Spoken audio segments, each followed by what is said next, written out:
Welcome to పూరా local.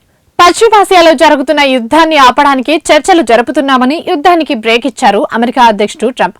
కానీ Iran ఆ ప్రకటనను కొట్టిపారేసి ఇజ్రాయెల్ పై బాంబుల వర్షం కురిపించిన విషయం తెలిసిందే.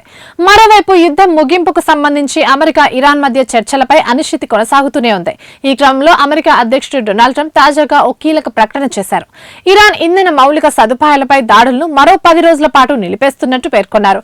టెహ్రాన్ ప్రభుత్వ అభ్యర్థన మేరకు తాను ఈ నిర్ణయం తీసుకున్నట్లు ట్రూత్ సోషల్ మీడియా ద్వారా ఆయన ప్రకటించారు. యుద్ధ నేపథ్యంలో మూసేసిన హర్ముజ్ జలసంధిని 48 గంటల్లోగా తిరిగి తెరవాలని ఇరాన్ కు ట్రంప్ ఇటీవల అల్టిమేటం జారీ చేసిన సంగతి కూడా తెలిసిందే. అయితే ఆ తర్వాత ఈ విషయంలో వెనక్కి తగ్గని ట్రంప్ ఇరాన్ తో చర్చలు కొనసాగుతున్నాయని, ఆ దేశ ఇంధన మౌలిక సదుపాయాలు, విద్యుత్ కేంద్రాలపై దాడులను 5 రోజుల వరకు వాయిదా వేస్తున్నట్టు ప్రకటించారు. తాజాగా ఈ దాడుల నిలిపివేతను మరో 10 రోజుల వరకు అంటే ఏప్రిల్ 6 వరకు పొడిగిస్తున్నట్లు పేర్కొన్నారు. ఇక యుద్ధం ముగింపుకు సంబంధించి ఇరాన్ తో చర్చలు అద్భుతంగా కొనసాగుతున్నాయని ట్రంప్ తెలిపారు. పురోగతి సంకేతాలు కూడా కనిపిస్తున్నాయన్నారు. వీటిపై మీడియాలో వస్తున్న తప్పుడు ప్రచారాలను నమ్మొద్దన్నారు.